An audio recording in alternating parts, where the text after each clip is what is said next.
ছেলে সন্তানের প্রতি প্রবল আগ্রহ কিংবা পক্ষপাতমূলক মানসিকতার কারণে মায়ের গর্ভে থাকা কন্যা শিশুর ভ্রূণ হত্যার রেকর্ড গড়েছে যুক্তরাজ্যে বসবাসরত ভারতীয় পরিবারগুলো। সম্প্রতি এক আন্তর্জাতিক গণমাধ্যমের অনুসন্ধানী প্রতিবেদনে উঠে এসেছে এমন চাঞ্চল্যকর তথ্য।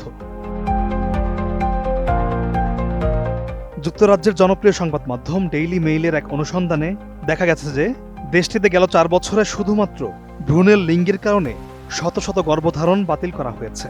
যদিও যুক্তরাজ্যের সরকারি নির্দেশনায় স্পষ্টভাবে বলা রয়েছে লিঙ্গের কারণে গর্ভপাত আইন বিরোধী।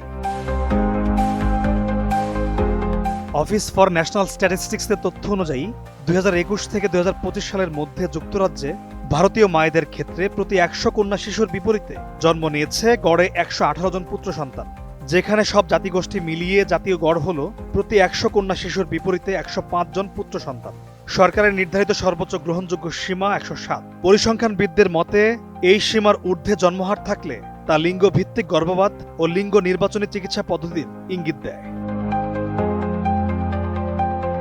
তথ্যে দেখা গেছে ভারতীয় নারীদের প্রথম ও দ্বিতীয় সন্তানের ক্ষেত্রে জন্মহার জাতীয় গড়ের সঙ্গে মিল রয়েছে, তবে তৃতীয় সন্তানের ক্ষেত্রে ভারসাম্য মারাত্মকভাবে বিঘ্নিত।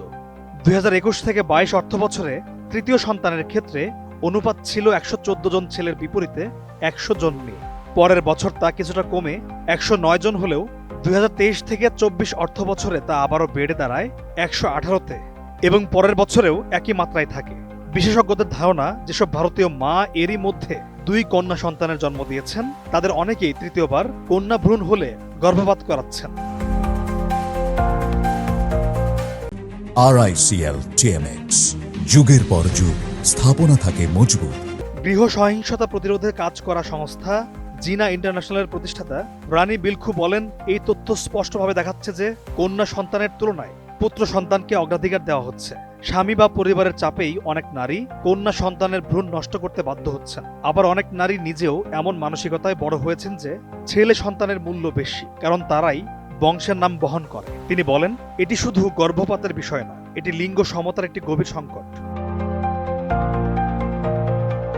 স্বাস্থ্য মন্ত্রণালয়ের আগের এক বিশ্লেষণে দেখা যায় 2017 থেকে 2021 সালের মধ্যে ভারতীয় সম্প্রদায়ের তৃতীয় সন্তানের ক্ষেত্রে জন্ম অনুপাত ছিল 113 জন ছেলে বনাম 100 মেয়ে, যা ওই সময় আনুমানিক 400 কন্যা সন্তানের ভ্রূণ হত্যা করার সমান। তবে বাংলাদেশি ও পাকিস্তানি মায়েদের ক্ষেত্রে এমন কোনো লিঙ্গভিত্তিক ভারসাম্যহীনতা পাওয়া যায়নি। তাদের জন্মহার ছিল জাতীয় গড়ের কাছাকাছি।